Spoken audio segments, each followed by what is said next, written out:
हम लोग किसकी तैयारी कर रहे हैं बताओ। हम लोग यूजीसी नेट की तैयारी कर रहे हैं ना। यही हमारा सिलेबस जेट में भी है, लेकिन ये हमारा कौन सा, ये पेपर टू है।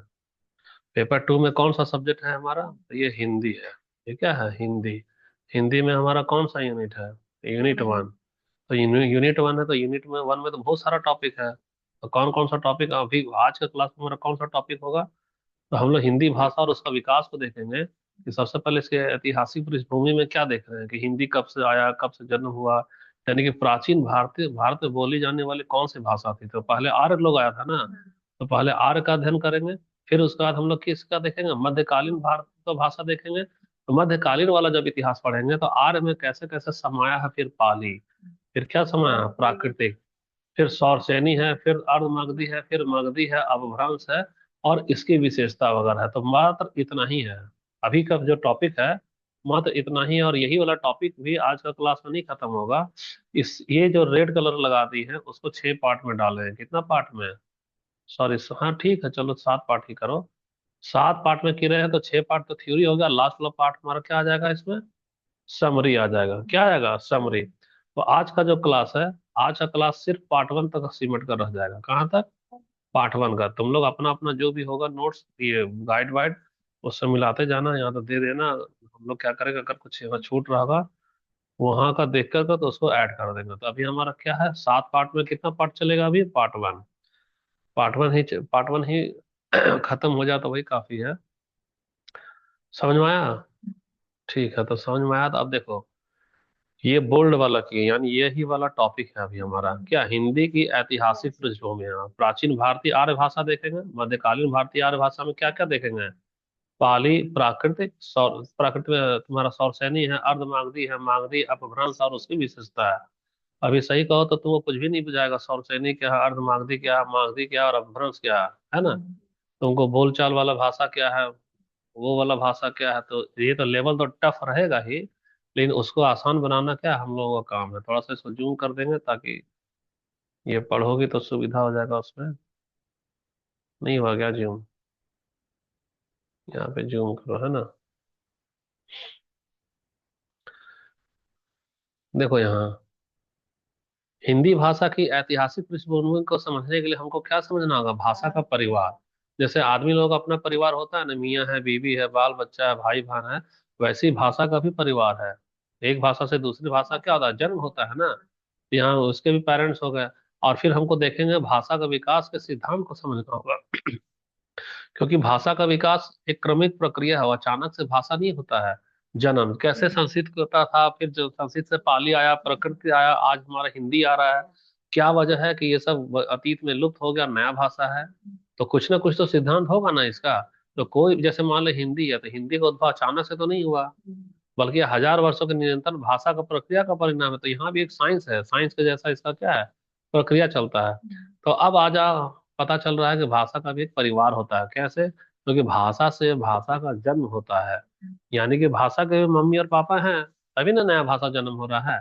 तो इसको देखो पहले, यहाँ कुछ भी नहीं समझ में आएगा। हिंदी जो है भारत और यूरोपीय का मिश्रण है, यानी कि भारोपीय बोलेंगे। क्या बोलेंगे? भारोपीय। यानी भारत और यूरोपीय का संयुक्त है। क्यों यूरोप वाला आ रहा है? क्योंकि आर्य का आगमन हुआ हिंदुस्तान में। तो आर्य का मूल स्रोत कहाँ है हमारा? यूरोप है ना, है। इसीलिए वो हो गया यूरोपीय, और जो मूल भाषा था वो भारतीय। दोनों का मिश्रण हुआ, इसीलिए इसको भारोपीय बोलेंगे। यानी तो क्या बोलेंगे? इंडो यूरोपियन फैमिली बोलते हैं। अच्छा, खाली आर्य का नहीं आया है, उसमें से आर्य में ईरानी लोग भी थे, वो लोग भी आए यहाँ पे। तो भारत का ईरानी वाला से भी संबंध रहा है, तो इसको बोलेंगे इंडो ईरानियन। तो दो शाखा पता चल रहा है, भारत का यूरोप वाले के साथ में और भारत का ईरान के साथ में, यानी इंडो ईरानियन और इंडो यूरोपियन। तो इसी शाखा का अंतर्गत में हमारा एक नया भाषा जन्म हुआ, इंडो आर्यन। आया समझ में? कि इंडो यूरोपियन और इंडो ईरानियन मिल करके एक नया भाषा क्या दे दिया हमारा? इंडो आर्यन दे दिया।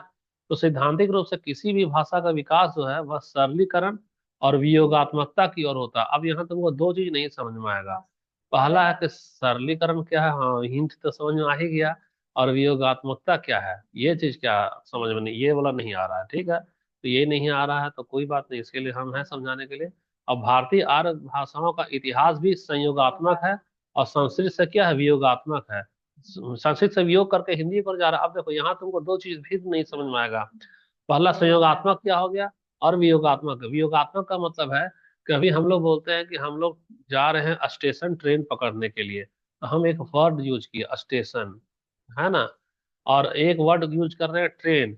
यानी कि हम हिंदी से वियोग करके, जैसे लड़की का विदाई होता है और वह मायके से ससुराल जाती है, वैसी जबान तो हमारा हिंदी है, लेकिन हम मायके से ससुराल जा रहे हैं, अंग्रेजिस्तान में जा रहे हैं ना, स्टेशन ही ना बोलेंगे, ट्रेन ही ना बोलेंगे, तो हमारा वियोग हो रहा है हिंदी से अंग्रेजी की ओर। उसी तरह से संस्कृत से वियोग हुआ, संस्कृत की लड़की मायके में थी, ससुराल में कहाँ जा रही, हिंदी की ओर जा रही है, तब ना आज हमारा हिंदी हो गया। तो वियोगात्मक समझ में आ गया कि नहीं आया? अब संयोगात्मक क्या होता है? संयोगात्मक एक भाषा जब दूसरे भाषा में समा जाए, जैसे हम बोले हमको स्टेशन ले चलो, हमको ट्रेन ले चलो, तो हिंदी में संयोग हो रहा है, कौन जुड़ रहा है, अंग्रेजी ने जुड़ रहा है। अच्छा, ये समझ में आ रहा है कि नहीं आ रहा है? हाँ, आ रहा है, थोड़ा थोड़ा आ रहा होगा। चलो अब हम लोग इसको डिटेल में पढ़ेंगे, सिर्फ इसी का विस्तार है, कौन सा है ये रेड कलर जो दिख रही है ना, तो मात्र इसी का अब हम लोग व्याख्या देखते हैं कि भाषा परिवार का ढांचा क्या होता है, अच्छे से समझेंगे अब हम लोग इसको। तो यहाँ से अब नोट शुरू हो रहा है हमारा। तो भाषा का परिवार क्या होता है, तो जैसे एक परिवार में दादा पिता बच्चे होते हैं, वैसे ही भाषा का भी एक परिवार होता है। हिंदी कोई अकेली भाषा नहीं है, बल्कि इसका भी कोई दादा है, पिता है ना कोई भाई बहन है, वो भी एक परिवार से जुड़ी हुई है। तो कैसे जुड़ी हुई, हिंदी कौन सा परिवार से आती है भाई? तो हिंदी का पहले समझो, हिंदी में कौन कौन आया, तो पहले भारतीय बता दिए, भारत का यूरोप के साथ में। और फिर भारत में कौन आया है, ईरानी लोग आया है। और फिर भारत में क्या मिक्स हो गया, आर्य वाला में आ गया। यानी कि मतलब हिंदी का जो रिश्ता है वह संस्कृत से तो है, उर्दू बंगाली पंजाबी सबसे ना हो गया, सभी से तो हो गया ये हमारा भारत का जो भाषा। अच्छा, भाषा का विकास कैसे होता है, तो भाषा का विकास कैसे होता है, तो एक सिद्धांत है। सिद्धांत ये कहता है कि समय के साथ भाषा हमेशा सरल होती जाती है। जैसे कि तुम्हारा किताब वाला लिख रहा कठिन, तो तुम मेरा नोट सरल वाला ले रही हो नहीं ले रही हो? आने वाला जमाना मान लो कि हमारे पास बहुत पैसा आ जाए, तो हम अपना नोट छापेंगे, तो हो सकता है किताब का बिकना बंद हो जाए और हमारा ही नोट्स खरीदना लोग चालू करें, क्योंकि हमारा भाषा क्या है, सरल है। तो ऑटोमेटिक एक सिद्धांत हो गया ना कि भाषा का प्रवाह किधर होता है, कठिन से सरल की ओर। तो कठिन से सरल की ओर। दूसरा है कि भाषा, इसमें क्या होता है कि शब्द और रूपों में जटिलता क्या होती है, कम होती है। हमारा उदाहरण देहाती वाला रहता है, एक बार में समझ में आता है। तीसरा क्या, भाषा ज्यादा साफ और सीधे ढंग से बात कहने लगती है। इसी को कहते हैं सरलीकरण। जो तुम बोली थी ना, सर नहीं आया समझ में, तो जो तुमको नहीं आया वो हम पहले से जान जाते हैं, क्या तुम्हारे बस में है, क्या तुम्हारे बस में है। तो सरलीकरण का मतलब है, सिद्धांत बताता है कि भाषा जो है वह कठिन से किधर बनती है, आसान की तरफ बनती है। क्लियर हो गया? भाषा हमेशा कठिन से आसान बनती है। अब अगला देखो, सरलीकरण के बाद में क्या आएगा, हमारा वियोगात्मकता। वियोगात्मकता का मतलब भाषा में शब्द अलग अलग होकर क्या है, अर्थ बना रहे हैं। कैसा अलग अलग होकर अर्थ बना रहे हैं, देखो जैसे कि पुरानी भाषा संस्कृत थी, तो संस्कृत कैसी थी, संस्कृत में बहुत ज्यादा नियम था ना। शब्दों के अंत क्या है, बदल जाते थे, और एक ही शब्द से कई अर्थ, सारा अर्थ पीलाम्बर पीताम्बर बदला था ना। तो इसे कहते हैं संयोगात्मक भाषा। संयोगात्मक होता है जहाँ शब्दों का रूप बदल कर अर्थ बताया जाता है। तो संयोगात्मक का मतलब क्या समझिए, संयोगात्मक का मतलब समझो कि नियम वहाँ हमारा बहुत जा रहा है, तो नियम बहुत जा रहा है और अंतिम में माने बदल जा रहा है। जब माने बदल रहा है यानी एक ही शब्द से कई सारा ना अर्थ बदल रहा है, तो ये हमारा क्या है, संयोगात्मक, जहाँ शब्द का रूप बदल कर क्या है, अर्थ को बताया जाता है। जैसे पीताम्बर, पीला है जिसका अंबर। जैसे यहाँ देखो उदाहरण में, संस्कृत में रामा और रामम और रामेन, है ना, बालका बालको बालका बालकेन, सात विभक्ति पढ़ी थी ना। तो वो क्या है, एक ही ना है, सात प्रकार से उसको लिख रहे हैं, रामा रामा रामा रामम रामेन। तो हाँ, तो ये आदि रूप बदलते हैं। अब हिंदी में देखो, हिंदी में इसको कैसे बोलेंगे, तो हिंदी में इसको ऐसे बोलेंगे। यहाँ रामा यानी क्या होगा, राम ने, रामम यानी राम को, रामेन यानी राम से। यहाँ पर शब्द राम हमारा बदला है क्या, नहीं ना बदला है। राम तो हमारा मूल शब्द हो गया, तो खाली रूप में बदल रहा है हमारा, रूप बदल रहा है, तो ये हमारा कौन सा आएगा, सहयोगात्मक आ रहा है, ठीक है। यानी कि बल्कि अलग अलग शब्दों ने को से जोड़ते हैं, यहाँ तो राम हमारा नहीं बदल रहा है। तो अच्छा ठीक है, एक मिनट, यहाँ पर हमारा वो तो संयोगात्मक हो गया। संयोगात्मक, यहाँ संयोगात्मक का मतलब है कि संयोगात्मक का मतलब होगा जहाँ शब्दों का रूप बदल कर अर्थ बताया जा रहा है। जैसे राम ने रावण राम को, है ना, रामेन, रामा रामेन में। अच्छा, इसका हिंदी में एक मिनट कहीं कुछ कंफ्यूजन तो नहीं ना, संयोगात्मक तो शब्दों का अर्थ मिलकर बना दिया है। यहाँ शब्द राम नहीं बदल रहा, बल्कि शब्द का रूप में बढ़ रहा है। ठीक है, अब कहते हैं इसको ना वियोगात्मक, यानी यहाँ जहाँ अलग अलग शब्द अर्थ बताते हैं, को, के, ने, कर्ता ने, कर्म को, राम ने, राम को, ऐसे करके। तो कुल मिलाकर क्या समझे कि संस्कृत क्या हमारे कठिन है और रूप बदलने वाली भाषा है ना। तो धीरे धीरे प्रवाह क्या होता है, कठिन से सरल, यानी कि हमारा धीरे धीरे सरल और सीधे ढंग से बोलने वाली भाषा यानी हिंदी का विकास हुआ। तो अब तुमको वजह समझ में आया कि भाषा क्यों लुप्त होती है और क्यों नई भाषा का जन्म होता है। जैसा अभी हम बोलेंगे माइग्रेन, एगो बोले मेरा माथा टिसटिसा रहा है, तो धीरे धीरे क्या होगा, टिसटिसाना कब्जा कर लेगा, धीरे धीरे टिसटिसाना। अभी किसी को बोलेंगे आदर्शवाद, कुछ समझ में आया? नहीं ना आया आदर्शवाद। और हम जो अभी समझाए थे सुबह वाला समझ में आया था, क्योंकि हमारा भाषा क्या था, सरल था। तो पहला सिद्धांत क्या बोलता है, भाषा का प्रवाह कैसे कैसे होता है, कठिन से सरल की ओर। अच्छा, तो कठिन से सरल की ओर होता है, तो अब हम लोग देखे हैं बहुत छोटा सा क्या देख रहे हैं, हिंदी हमारा किससे निकला है, संस्कृत से निकली है। और तो संस्कृत कैसा कठिन है ना, क्योंकि यहाँ संयोग हो रहा है, संयोग का मतलब अर्थ बदल जा रहा है। शब्द एक ही है लेकिन अर्थ बदल जा रहा है। और हिंदी क्या सरल है, यानी कि वियोग हो रहा है। वियोग का मतलब क्या, वो अलग अलग होता जा रहा है। तो समय के साथ भाषा क्या बनती है, आसान होती जा रही है, समय के साथ भाषा हमारी आसान हो रही है। चलो देखो, जैसे कि मान लो दादाजी संस्कृत और पोती हिंदी। एक समय की बात है, एक बहुत बड़े विद्वान परिवार में एक बुजुर्ग रहते थे, उसका नाम था संशीत दादाजी। तो संशीत दादाजी बहुत नियमों वाले थे, वे हर एक बात बहुत सलीके और नियम से कहते थे। अगर उन्हें कहना होता है कि राम ने फल खाया, तो वे क्या बोलते थे, वे बोलते थे पहले रामा, फिर क्या बोलते थे, रामम, और फिर बोलते थे रामेन। उनके शब्द हर बार बदल जाते थे, उनके घर में शब्दों के कपड़े बदलते रहते थे। इसलिए लोग उनको कहते थे क्या, संयोगात्मक भाषा, जहाँ शब्द खुद बदल कर क्या है, अर्थ बता रहा है। ठीक है, परिवार बीता, समय बीता, परिवार में नई पीढ़ी आई। संस्कृत दादाजी की पोती थी, उसका नाम था हिंदी। हिंदी ने सोचा दादाजी की भाषा बहुत कठिन है, लोगों को समझने में दिक्कत होती है, मैं इसे थोड़ा आसान बना दूं। अब जब हिंदी को कहना होता, तो वह बोलती है राम ने फल खाया, तो वह बोलती है राम ने राम को राम से। यानी यहाँ राम शब्द नहीं बदलता, बस अलग अलग छोटे छोटे शब्द जोड़ दिए जा रहे हैं। कौन सा, जैसे ये हमारा क्या होगा, ने हो गया, को हो गया, यहाँ से यही ना जोड़ दिया है, हाँ। इसलिए लोग हिंदी को कहते हैं क्या, वियोगात्मक, जहाँ अलग शब्द जुड़कर अर्थ बताया जा रहा है। राम ने राम को से। तो कहानी है हमारा क्या है कि संस्कृत वाले दादाजी कठिन और नियमों वाली, और हिंदी वाली पोती सरल और आसान वाली। यानी समय के साथ भाषा कठिन से आसान होती गई, इसी को कहते हैं सरलीकरण। अब तुमसे कोई पूछेगा सरलीकरण, तुम बता दोगे, योगात्मक वियोगात्मक समझ में आ जाएगा।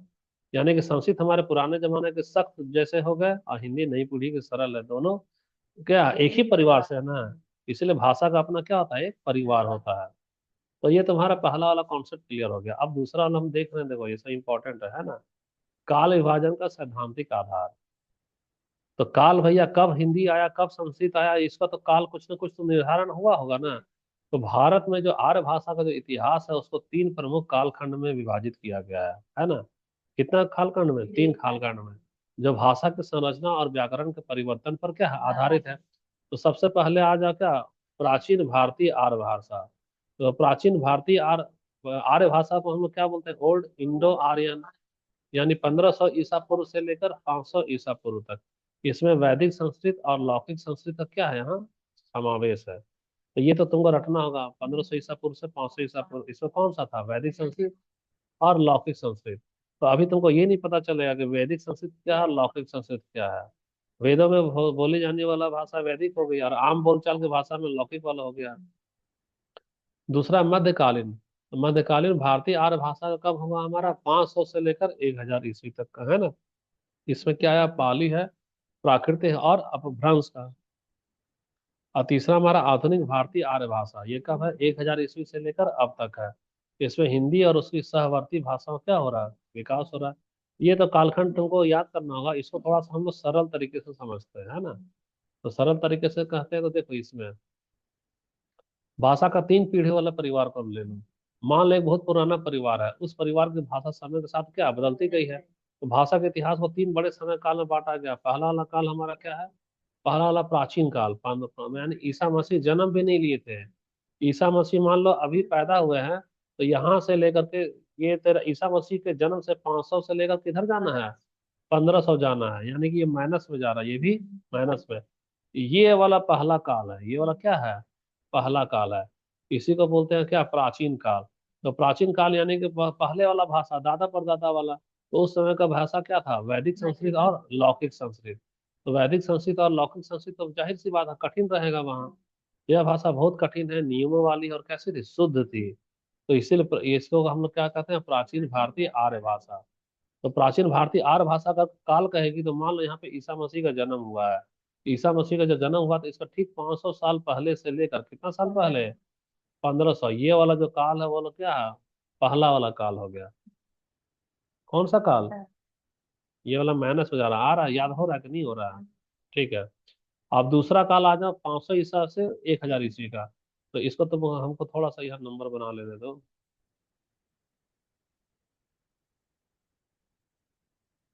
यहाँ पे हम लोग अगर इसको रिकॉर्डिंग करते हैं,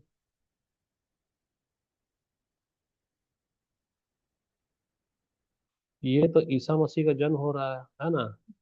ईसा मसीह का जन्म हुआ, ईसा मसीह का जन्म हुआ, तो यहाँ से इधर में जाओगे तो ये पूर्व न हो गया, जन्म के पूर्व। और ये जन्म का क्या है, बाद है। तो जन्म के पूर्व यानी कि इधर 500 साल, और इधर क्या होगा तुम्हारा 1500 साल। तो 500 से 1500 साल वाला कौन सा कहलाएगा, पहला काल हो गया। कौन सा, पहला काल। तो पहला काल तो सबसे प्राचीन काल ना हो गया। अब दूसरा वाला काल का हम लोग कलर चेंज करेंगे, तो दूसरा वाला काल का कलर क्या दे रहा है, 500 से, यानी यहां से शुरू हो रहा है और कहाँ 1000 में जा रहा है। यानी कि ये तेरा हो गया कितना, 1000। हाँ, तो 500 पूर्व से 1000। ये वाला कौन सा काल कहला, ये दूसरा काल कहलाएगा। ईसा के जन्म के 500 ना हो गया, पहले से शुरू हो गया, और जन्म के 1000 से बाद, यानी टोटल हमारा 1500 साल हो गया। इधर टोटल कितना साल हो गया, 1500 वर्ष का इतिहास है। यहाँ भी 500 और 1500, यानी कितना कितना पे जा रहा है ये, 1500 जा रहा है पक्का, पक्का। अच्छे से सोचो कितना साल, कितना जा रहा है, 1000 वर्ष का इतिहास है। 1000 ना हो रहा है, तो 1000 तेरा पहला काल होगा, दूसरा वाला 1500 वर्ष है। ईसा के जन्म के 500 पहले से लेकर 1000 तक का। ठीक है, इसको हम लोग क्या बोलेंगे, मध्यकाल बोलेंगे। क्या बोल रहे हैं, मध्यकाल। अब तो याद रहेगा ना। तो मध्यकाल में क्या क्या हो रहा है, तो लोगों का तो थोड़ा सा समय बदल रहा है। तो लोगों का समय बदल रहा है, तो देखो यहाँ पर भाषा भी हमारा कठिन से क्या होगा, सरल ना होगा। तो सरल होगा तो अब हमारा कौन कौन सा भाषा आ गया, पाली, प्राकृत और अपभ्रंश। ये सब संस्कृत से थोड़ा सा क्या था, आसाम है। इसीलिए इसको बोलते हैं प्राचीन, ये मध्यकालीन भारतीय आर्य भाषा। अब इसका रीजन बता देंगे ना, मध्यकालीन क्यों दे रहा है, क्योंकि तुमको वहां पैराग्राफ में लाइन बना करके दिखाया था ना अभी, एज वाला। तो एज वाला इसका जन्म, हाँ, ये बीच में है ना। हाँ, इधर पूर्व यानी 500, और इधर तेरा 1000। ये हमारा क्या आ गया, बीच वाला आ गया। अब तीसरा है तेरा आधुनिक काल। तो आधुनिक काल है, तो आधुनिक काल को भी पहले हम लोग समझ ही जाओ अच्छे से। आधुनिक काल तो अब तेरा ईसा मसीह का जन्म तो कब का ना हो चुका है।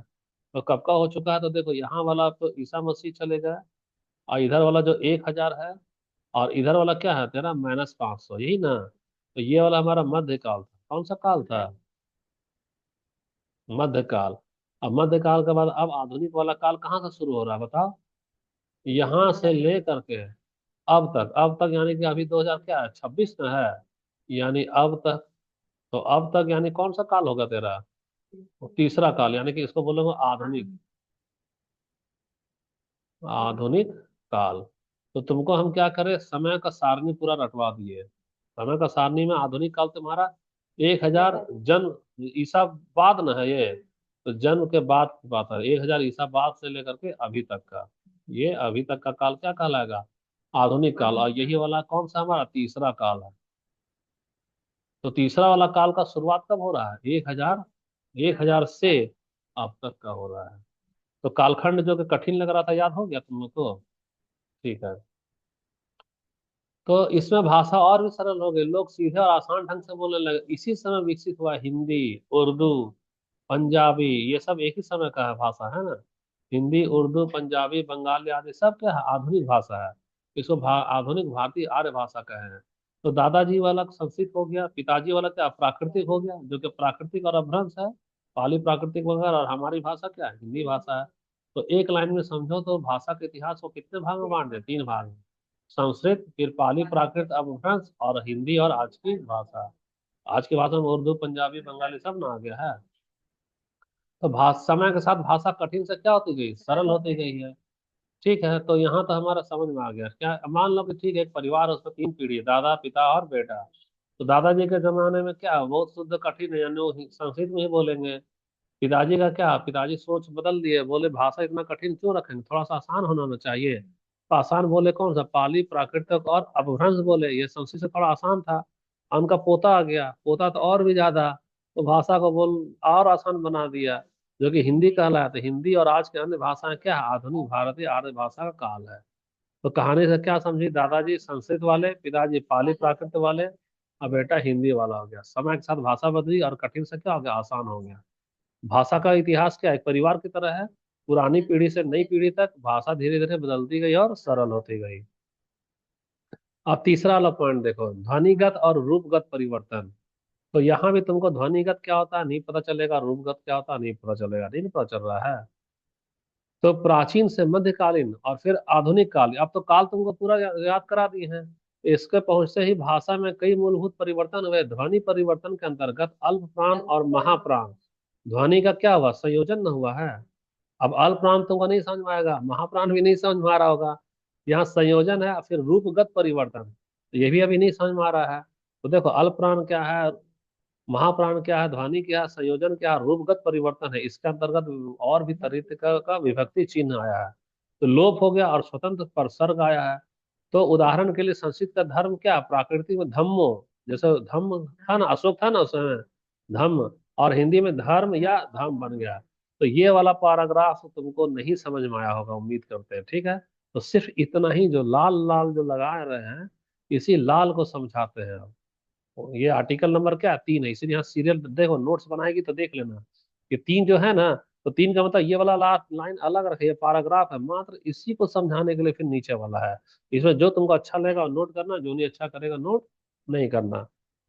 तो तुमको अब आ जा, भाषा क्या बदला है। जब भाषा संस्कृत से प्राकृत से हिंदी बना, तो उसमें दो बड़े बदलाव है। पहला क्या है, ध्वनि में बदलाव, जिसको आवाज में परिवर्तन बोलते हैं, जो फोनेटिक है, जो ध्वन्यात्मक जो बोल रहे थे। तो ध्वन्यात्मक परिवर्तन हुआ, और दूसरा रूप में बदलाव, यानी कि शब्द के रूप में परिवर्तन।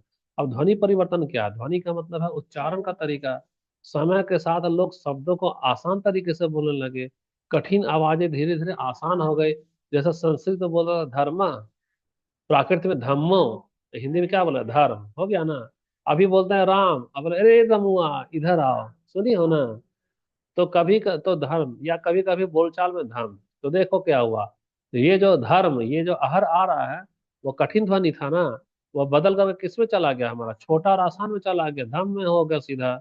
धर्म नहीं ना रहा। देखो यहाँ धर्म है कि नहीं, धर्म, यहाँ ऐसा रह है ना, वो यहाँ सीधा धर्म में बदल गया, अह तो हट गया तेरा। तो ये कौन सा परिवर्तन है, ये ध्वन्यात्मक परिवर्तन है। इसी को कहते हैं ध्वनि में परिवर्तन। समझ रही मनीषा कि नहीं समझ रही है। ठीक है, अगला आ जा, रूप। रूप में परिवर्तन क्या है। रूप का परिवर्तन मतलब शब्द का रूप बदलना। जैसे संस्कृत में शब्दों के क्या होते हैं, अंत बदल जाते थे। जैसे राम, रामम और रामेन। तो हर बार राम क्या बदल रहा है ना। लेकिन हिंदी में ऐसा नहीं होता, हिंदी में हम अलग से बोल देंगे, राम ने, यहाँ राम को, राम से। तो देखो यहाँ पर राम नहीं बदल रहा, बल्कि अलग शब्द जोड़ दे रहे हैं। और अच्छा, और संस्कृत में अलग शब्द जोड़ रहे थे क्या। देखो संस्कृत में खाली राम, रामम और रामेन बोल रहे हैं, एक ही शब्द न है। और यहाँ पर अलग शब्द कैसे हो रहा है, क्योंकि ये तो अलग से जुड़ गया, ये वाला अलग से जुड़ गया। तो संस्कृत अलग से नहीं जोड़ रहा, लेकिन हिंदी अलग से जोड़ दे रहा है। तो यहाँ पर हिंदी में क्या अलग से एक शब्द जुड़ गया, तो अलग जुड़ गया, तो इसको विभक्ति का लोप हो रहा है कि नहीं, यहाँ हिंदी में रामा, तो वहाँ रामा विभक्ति हटा दिए, एक नया शब्द जोड़ लिए हैं। और परसर का मतलब एक नया शब्द, ये यहाँ से यहाँ का आगमन हुआ कि नहीं, को का यहाँ आगमन हो रहा है ना, तो ये तो परसर्ग हो रहा है। अरे उपसर्ग और परसर्ग नहीं पढ़ी है, तो उपसर्ग हमारा क्या लगता है, शब्द के पहले लगता है आगे, और पर सर्ग कहाँ लगता है, पीछे ना लग रहा है। तो ये उसी तरह से यहाँ तुम्हारा ये पर सर्ग है, यानी शब्द के पीछे लग रहा है आराम से। तो यहाँ विभक्ति का लोप हो गया और परसर का आगमन हो गया। अब शब्द का रूप तो बदलना बंद हो गया, खाली अलग अलग शब्द जोड़कर क्या है, अर्थ बता रहा है। तो इसको हम लोग क्या बोलेंगे, इसी इसी को हम लोग बोलेंगे, इसका स्वरूप बदल रहा है। ये कहाँ गया इसका रूपगत परिवर्तन, इसका रूप भी बदल रहा और इसका क्या है, ध्वनि भी बदला। तो अगर पूरा पैराग्राफ को देखोगे तो पूरा पैराग्राफ में तुमको यहाँ पर जो जो दिक्कत आ रहा था, ध्वनि वाला परिवर्तन, ध्वनि परिवर्तन समझ में आ गया ना, रूपगत परिवर्तन समझ में आया ना, ध्वनि वाला परिवर्तन और रूप वाला परिवर्तन कहाँ है, परसर्ग और उपसर्ग आ गया हमारा। अब विभक्ति का लोप और परसर्ग का आगमन सरल समझ में सोचो कि पहले तो संस्कृत में क्या था, शब्द खुद बदल कर अर्थ बताते थे, लेकिन अब हिंदी में शब्द को वही रखे हैं, खाली परसर्ग जोड़ देते हैं और विभक्ति को क्या कर रहे हैं, हटा दे रहे हैं। नहीं समझ रही लग रहा तुमको, परसर्ग का मतलब है, यहाँ पर हम लोग लिख रहे हैं, यहाँ पहले मान लो रामा है, संस्कृत में है, तो रामा तो एक ही जगह हो गया, लेकिन अगर हिंदी में होगा तो हिंदी में होगा पहले तो लिखेंगे राम, ठीक है, और यहाँ पर हम लोग यहाँ पे लिखेंगे जो, यहाँ पे क्या लिखेंगे ने। तो सबसे पहले ने हमारा क्या हो गया, परसर्ग हो गया। तो हम लोग इसमें एक नया शब्द न जोड़ दिए, हम लोग नया, नया को क्या किए, ऐड कर रहे हैं, ऐड को कर रहे हैं। और इसमें नया कुछ भी ऐड हो रहा है क्या, इसमें खाली विभक्ति लग रहा है, क्या लग रहा है, विभक्ति। और यहाँ पर विभक्ति है क्या, यहाँ पर विभक्ति का क्या हो गया, लोप हो गया है। तो ये ज्यादा ना आसान हो रहा है, कौन विभक्ति याद करने जाएगा संस्कृत में और वहाँ यहाँ। तो एक लाइन में अगर हम लोग क्या समझेंगे, तो एक लाइन में समझेंगे कि कठिन उच्चारण आसान हुआ, शब्द का रूप बदलना कम हो रहा है क्योंकि अलग से परसर्ग लगा दे रहे हैं, और भाषा सरल और सीधी हो गई। तो यही है ध्वनिगत और रूपगत परिवर्तन। जैसे कि देखो, एक गांव में तीन दोस्त थे, संस्कृत, प्राकृत और हिंदी। तो संस्कृत दादाजी, प्राकृतिक पिताजी और हिंदी वाला बेटा, तीनों एक ही परिवार के थे, लेकिन बोलने का तरीका अलग अलग था। पहला दृश्य क्या, संस्कृत के दादाजी। तो संस्कृत के दादाजी क्या था, बहुत सख्त थे, वे हर शब्द को पूरा और नियम से बोलते थे, और उनको धर्म कहना होता तो वे कहते थे धर्म। तो संस्कृत शब्द के अंत में ऐसा अह लगा देते थे, रे। हर बात में शब्द का रूप वहां बदल जाता था क्योंकि वो विभक्ति का इस्तेमाल करते थे। दूसरा आ गया प्राकृतिक दादाजी, समय बदला, पिताजी ने सोचा इतना कठिन बोलने की जरूरत नहीं है, उन्होंने धर्म, धर्म को आसान को क्या बोल दिया, धम्मो। धम्मो में और अर्म बदल कर क्या हो गया, अम हो गया, उच्चारण आसान हो गया। तो ये कौन सा ध्वनि का परिवर्तन, आवाज बदल गई। तीसरा आया हिंदी, तो हिंदी बेटा बड़ा हुआ, उसने और भी आसान कर दिया, अब वह बस बोलता है क्या, धर्म, यानी वह रेफ को हटा दिया और ना शब्द पे ज्यादा बदल रहा है। अगर उसको कहना है राम ने, तो वह राम को नहीं बदल रहा, बल्कि क्या कर राम में खाली जोड़ दे रहा है। तो पहले रामह, रामम और रामिन होता था, अब क्या बोल दिया, राम ने, राम को आराम से। रूप बदला कि नहीं बदला, शब्द बदलना बंद हो गया, एक नया शब्द जोड़ देता था, उसका विभक्ति हटा दिया, काम खत्म हो गया हमारा। तो क्या समझे, शब्द की आवाज बदल गई, शब्द का अंत भी बदलना कम हो गया, यानी रामा रामा हटा दिया ना, नया शब्द जोड़ देता था, और भाषा हमारी सरल हो गई है, संस्कृत से प्राकृतिक और प्राकृतिक से हमारा हिंदी हो गया। तो तुमको आर्टिकल नंबर तीसरा भी समझ में आ गया। अब ये वाला अभी हमारा क्या है, लास्ट वाला आर्टिकल है, पार्ट वन खत्म हो जाएगा हमारा आज का क्लास में, इतना ही, चौथा नंबर। तो चौथा नंबर में सामाजिक और भाषाई संदर्भ देखते हैं। भाषा विज्ञान के अनुसार भाषा हमेशा कठिन से किधर जाती है, सरल। तो प्राचीन भारतीय आर्य भाषा जहाँ शिष्ट और व्याकरण से लैस थी, वहीं मध्यकालीन भाषा में लोक व्यवहार को दिया गया मान्यता।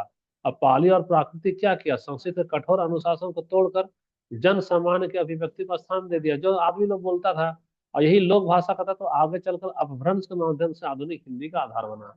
इसका व्याख्या देखो, भाषा और समाज का संबंध, भाषा अकेले नहीं बदलती, वह समाज के साथ बदलती है। भाषा का विज्ञान कहता है कि भाषा समय के साथ कठिन से सरल होती है। पहले भाषा संस्कृत थी, तो बहुत नियम था, शुद्ध था और व्याकरण वाला था, पढ़ा लिखा और विद्वान लोग ही बोलता था। आम लोगों के लिए थोड़ी कैसे थी, कठिन थी। फिर क्या हुआ, समय बदला, लोगों ने सोचा हमें ऐसी भाषा चाहिए जो हम रोजमर्रा में आसानी से बोल सकें। तो रोजमर्रा वाला है पाली और प्राकृतिक। तो इन भाषाओं ने संस्कृत के कठोर नियमों को थोड़ा ढीला कर दिया। अब आम लोग भी अपनी बात आसानी से कहने लगे। इन्हें कहा गया लोक भाषा है, यानी जनता की भाषा। अब आगे क्या बना, पाली और प्राकृतिक से आगे चलो क्या बना, अपभ्रंश। अपभ्रंश से भी आगे चलो क्या बना, हिंदी। यानी और भी सरल होता गया। तो अगर तुमसे सीक्वेंस पूछेगा कि सबसे हार्ड तो संस्कृत, संस्कृत के बाद कौन आएगा, पाली। पाली से क्या आएगा, प्राकृत। प्राकृत से क्या, अपभ्रंश। और अपभ्रंश से क्या आ रहा है, हिंदी। और हिंदी से फिर हमारा लोकल लैंग्वेज आ जाएगा सरल में, जो जैसा अपना बोलेगा।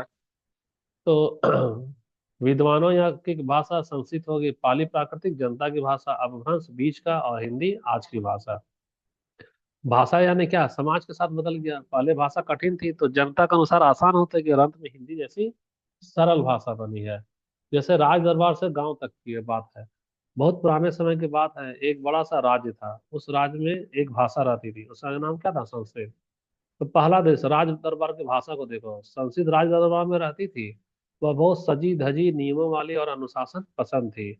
राजा, पंडित और विद्वान लोग उसी से बात करते थे, लेकिन गांव के आम लोगों को यह बात बड़ी कठिन लगती थी। संस्कृत सोचती थी मेरे नियमों का पालन करना क्या है, जरूरी है। दूसरा देश से गांव की आवाज। गांव के लोगों ने सोचा हमें ऐसी भाषा चाहिए जो हम आसानी से बोल सके। तब जन्म किसका हुआ, पाली और प्राकृतिक का। ये संस्कृत की ही बेटियां थी, लेकिन उन्होंने कहा हम नियम थोड़ा आसान करेंगे। अब किसान, व्यापारी, बच्चे सब आसानी से बात करने लगे। इसलिए उनको कहा गया लोक भाषा, यानी जनता की भाषा। तीसरा वाला दृश्य देखो, अब आ गया समय बीता, पाली और प्राकृतिक से एक नया रूप बना, अपभ्रंश। और फिर उसी से क्या बना, हिंदी। यह भाषा पूरी तरह लोगों के बीच में आ गई, सीधी, सरल और सबकी अपनी। तो क्या संदेश मिला, संस्कृत दरबार की भाषा कठिन भाषा थी, पाली प्राकृतिक गांव की भाषा थी, और अपभ्रंश बीच का पुल था, और हिंदी आज की सरल भाषा है। तो भाषा धीरे धीरे महल से निकल कर कहाँ चले गई, गांव और जनता के बीच में। महल का मतलब है वेदों की रचना कौन किया, विद्वान ना। तो उसी की ना भाषा थी। धीरे धीरे वेद से निकलकर जनमानस की भाषा बन गया, कठिन से सरल की ओर हो गया है। तो अभी तुम्हारा इतना ही, एक पार्ट खत्म, और एक पार्ट है क्या, 5 पार्ट है ये वाला, पांचवा पार्ट आर्टिकल है। ठीक है, इसको देख लेते हैं हम लोग। अभिजात बनाम लोक भाषा। अभिजात यानी ऐतिहासिक पृष्ठभूमि, हमको यह देखना है ना कि संस्कृत हमारा सांस्कृतिक भाषा के रूप में स्थिर रही, जबकि पाली, प्राकृतिक और अपभ्रंश क्या है। देखो, दरबार में भाषा संस्कृत होता था, लेकिन सेना, कर्मचारी, क्लर्क, किरानी किससे बतियाता था, पाली, प्राकृतिक और अपभ्रंश से। और धीरे धीरे हमारा हिंदी भी आ गया ना, तो अब इसका शोध देखते हैं। शोध क्या बताता है कि हिंदी की जड़ें खाली संस्कृत में नहीं है, बल्कि उस समानांतर विकसित हो रही बोलियों में भी थी, जो मध्यकाल में व्याकरण के रूप में किया है क्या, परिपक्व हो रही थी, है ना। अच्छा ठीक है, ये वाला लास्ट ही है। दिव्या आप बैठो। तो अभिजात यानी उच्च वर्ग, और लोक जनता की भाषा हम लोग देखते हैं, है ना। तो पुराने समय में भाषाओं के दो रूप थे। बैठो।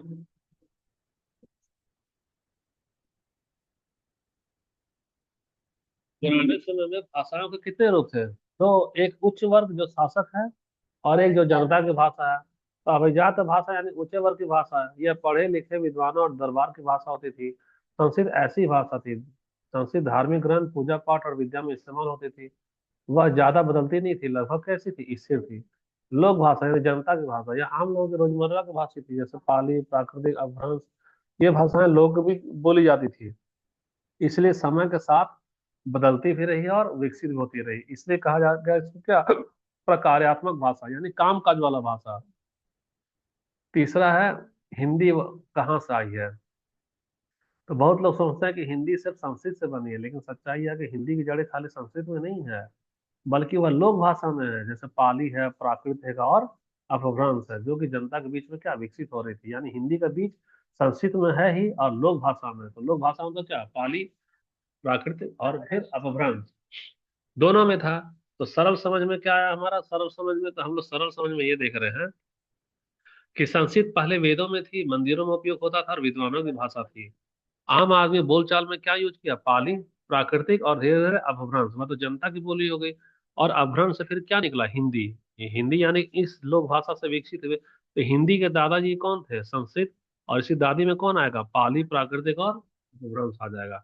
तो यह सिर्फ संस्कृत से निकला हुआ भाषा नहीं है। तो हिंदी की जड़ें खाली संस्कृत में नहीं, बल्कि जनता की बोलियों में भी थी, जो समय के साथ क्या हो गया, विकसित होता रहा है। तो अब हमारा पार्ट वन हमारा क्या है, खत्म हो गया है। ठीक है, राजमहल की रानी और गांव की बेटी देखो। बहुत समय पहले एक राज्य था, उस राज्य में एक बहुत सम्मानित रानी रहती थी, उसका नाम क्या था, संस्कृत था। संस्कृत रानी बहुत सजी धजी रहती थी, उसके बोलने के कड़े नियम थे। वह मंदिर, शास्त्र और राज दरबार में ही बैठती थी। वह कहती थी मेरे शब्द पूरे होने चाहिए और शुद्ध होना चाहिए। लेकिन गांव में की बेटियां काफी चंचल थी। राज के गांव में उसका कुछ चंचल बेटियां रहती थी। उसके नाम थे पाली, प्राकृतिक और अपभ्रंश। ये बेटी राजमहल के नियम से थोड़ी अलग थी। वे खेत में जाती, बाजार में जाती और गली में घूमती और बतियाती रहती थी। वे क्या सोचती थी कि लोगों को तो आसान भाषा बोलना चाहिए जो कि गांव मोहल्ला में भी समझ में आ जाए। तो उन्होंने भाषा को हल्का, आसान और रोजमर्रा के काम का लायक बना दिया। लोग हंसते, बोलते और गाते थे। सब उसी की भाषा अपनाते थे। किसका? पाली, प्राकृतिक और अपभ्रंश। और रानी जो थी संस्कृत, उसको लोग कम इस्तेमाल करता था। अब इससे धीरे धीरे एक नई कली का जन्म हुआ। कौन सा कली का जन्म हुआ? उसका नाम था हिंदी। तो हिंदी क्या है? वह अपनी नानी यानी कि संस्कृत के कुछ शब्द ले ली, और अपनी माँ और चाची यानी पाली, प्राकृतिक और अपभ्रंश से भी कुछ ले ली। तो हिंदी कुल मिलाकर के संस्कृत से तो सीखी ही, और पूरे परिवार यानी कि पाली, प्राकृतिक और अपभ्रंश से भी कुछ कुछ शब्द को अपने में क्या ली, समा ली। तो कहानी से संदेश क्या निकला? संस्कृत हमारा क्या शुद्ध है और स्थिर है, आर्ट भाषा है। पाली, प्राकृतिक और अपभ्रंश जो गांव में बोलचाल में लिया जाता था, इस्तेमाल होता था। और हिंदी क्या है? इन सब से पैदा हुआ हमारा हिंदी है। तो हिंदी सिर्फ महल से नहीं, मैंने हिंदी खाली संस्कृत से नहीं निकला है, वह अपभ्रंश से भी निकला है, पाली से भी और प्राकृतिक से भी निकला है। और संस्कृत किसकी भाषा थी? शाही भाषा थी। और जन भाषा में कौन आ गया? हिंदी आ गया। तो अब तुम्हारा पार्ट वन खत्म हो गया, ठीक है। पार्ट वन तुम्हारा खत्म हो गया। अब अगला दिन हम लोग करेंगे पार्ट टू करेंगे। ठीक है, पार्ट टू हमारा कब होगा? ये अगला दिन होगा। ऐतिहासिक विकास और बौद्धिक पृष्ठभूमि को हम लोग देखेंगे क्या, अगला पार्ट में। अभी हमारा यूनिट वन का पहला वाला आर्टिकल चल रहा है ना। अब इसको खत्म कर रहे हैं हम लोग। ये होगा।